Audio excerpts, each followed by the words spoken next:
तक news. Breaking news Gorakhpur. निरीह और लाचार परिजनों को न्याय न मिलने की वजह से निरंतर संबंधित अधिकारियों एवं माननीय महामहिम मुख्यमंत्री महोदय को मिलकर अपनी व्यथा को बताया जाना, माननीय महोदय के द्वारा आश्वासन दिया जाना और संबंधित अधिकारियों को निर्देशित किया जाना, परंतु आज तक न्याय न मिलने की वजह से न्याय के लिए दरबदर की ठोकरें खाने के लिए मजबूर। आइए सुनते हैं पीड़ित परिजनों की पीड़ा की कहानी।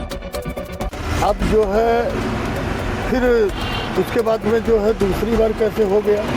ये पहली बार इतना आश्वासन दिए बड़े साहब, तो फिर दूसरी बार कैसे क्या हुआ? तुम्हारा लोग उखाड़ दिया, देखे गई थे 78 के मरवा दिया पैसा लेके, चौकी थाना पैसा ले लेना मरवा देना, पुलिस करा मार के देखा जाए। आप बताइए सुष्मिता जी, दूसरी बार मार कैसे हुआ? दूसरी बार मार यही हुआ कि मेरे खेत में जितना सारा फसल हम लोग बोए थे, सारा सब लोग फसल को मतलब बेकार कर दिए, उसको उखाड़ करके फेंक दिए सारा। उसके बाद गाली बहुत देर तक सब लोग आएंगे मारेंगे, तो हम लोग घर पर नहीं थे। उसके बाद हम लोग शाम को घर गए, फिर अगली सुबह सब लोग आए, मेरा चाचा ही आया। उसके बाद हम सबको लगा मारने, जैसे मम्मी को सरिये से मार दिया, मम्मी को काफ़ी चोट आ गया, मम्मी बेहोश होकर गिर गई, मैं कि कान के रास्ते ब्लड आ गया। उसके बाद इनका सर भी फट गया, इतनी मार मारा हम सबको भी मारा, हम सब तो भाग गए वहाँ से, लेकिन मम्मी को ऐसा मारा कि मम्मी बेहोश होकर गिर गई। तो सोचा ये मर गए। उसके बाद सब लोग छोड़कर चले गए और ये बोले कि जाओ जो भी मेरा उखाड़ना होगा उखाड़ लेना, मैं ऐसे सबको मारेंगे गाली देंगे। तो हम लोग जो 10 तारीख का घटना हुआ था, हम लोग प्रार्थना पत्र सर को दिए थे। उन्होंने ना कॉल करके उसको समझाया, ना उसके घर जाकर समझाया, और उन्हें पैसा ले करके फिर 18 तारीख को खुद मरवाए कि जाओ तो मारो, जो होगा हम देख लेंगे। फिर उसके बाद 18 तारीख को मारने के बाद उसके बाद हम इनके पास कॉल किए, ये मेरा नंबर ब्लॉक कर दिए। ये जान रहे थे कि सब लोग 18 तारीख को मारेंगे, इसीलिए ये बड़े साहब मेरा नंबर ब्लॉक कर दिए। उसके बाद हम लोग गए चौकी पर, वहाँ के लोग सब क्या किए, फ़ोन को साइलेंट करके सो गए। उसके बाद सब किसी ने कुछ बोला भी नहीं। वहाँ से हम लोग चले गए थाने पर सर सोए थे। उसके बाद फिर उनके पास हम फिर फ़ोन किए, फिर नंबर ब्लॉक बता रहा था। उसके बाद फिर कोई गार्ड वहाँ की थी, तो उसके बाद बताई कि ऐसी महिला आई है, उसको ज़्यादा चोट लगा। उसके बाद सर उठ कर आए तो परेशानी पूछे, तो उनको हम बताए, फिर वो जाकर सो गए। बोले कि जब 10 बजे अस्पताल खोलेगा तो उसके बाद तुम जाकर इलाज करवाएं, तो तुम्हारा प्रार्थना पत्र लिखेंगे। और मेरे से वहीं पर प्रार्थना पत्र भी लिखवाया गया, और मैं वहाँ प्रार्थना पत्र लिखी, किसी ने बोला और हमने प्रार्थना पत्र लिखा, लेकिन मेरी कोई भी सुनवाई नहीं हुई। और उसका प्रार्थना पत्र जो पहले से वहाँ पर था, पहले से लिखा जा चुका था।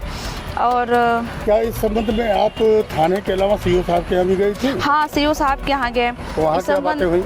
तो सीओ साहब से अपनी परेशानी को बताया, तो सीओ साहब ने बोला कि कोई कार्रवाई नहीं हुआ। बोले कार्रवाई हुआ, लेकिन किसी ने कुछ सुना नहीं। उसके बाद मेरे सामने कॉल किए, एक पुलिस वाले के पास कॉल किए कि ये राजकुमार जो है इतना जबरन, इतना मनबड़ आदमी है, इसको तुम लोग गिरफ्तार क्यों नहीं करते? तो उधर से सब लोग क्या बोले कि वो रेलवे का कर्मचारी है और उस पर हम हाथ नहीं उठा सकते और उसको गिरफ्तार नहीं कर सकते। तो क्या रेलवे का कर्मचारी होगा, चाहे कुछ भी होगा, तो क्या ऐसे ही मारेगा, गुंडागर्दी करेगा, हम लोग को रहने नहीं देगा? मेरे बाबा को भी काटा, मेरे 22 साल के भाई को भी मारा। से बताया तो वहाँ से कुछ भी आपका सहयोग नहीं हुआ? नहीं, कोई सहयोग नहीं, कुछ भी नहीं। उसके बाद में क्या ऊपर कप्तान साहब के पास भी? हाँ, मैं कप्तान साहब के पास भी गई। तो क्या हुआ वहाँ? उन्होंने यही बोला कि आपकी कार्रवाई हो जाएगी, लेकिन कोई कार्रवाई नहीं हुआ। अच्छा, फिर उसके आगे कहाँ फिर गई? उसके आगे हमने मुख्यमंत्री बाबा के पास भी गई। तो वहाँ क्या हुआ? उन्होंने भी यही बोला कि आपकी कार्रवाई हो जाएगा, लेकिन कोई कार्रवाई नहीं हुआ। ठीक है, ये बातें आपकी जो है अपने चैनल के माध्यम से समस्त संबंधित अधिकारियों तक पहुंचाऊंगा, और हम आशा करते हैं कि न्यायप्रिय, लोकप्रिय और ऐसे हमारे ओजस्वी माननीय मुख्यमंत्री महोदय ज़रूर आपकी इस व्यथा को ध्यान देंगे और न्याय आपको अवश्य मिलेगा। मैं ऐसा आशा करता हूं, और मैं निवेदन भी करूंगा माननीय मुख्यमंत्री महोदय से कि आप कृपया करके यह दलित परिवार, निरीह परिवार जिसके आगे पीछे कोई नहीं है, ऐसे निरीह का भरपूर मदद करें ताकि इन्हें न्याय मिल सके। धन्यवाद। ऐसी खबरें रोज देखने के लिए चैनल को सब्सक्राइब करें। Don't forget to like and subscribe.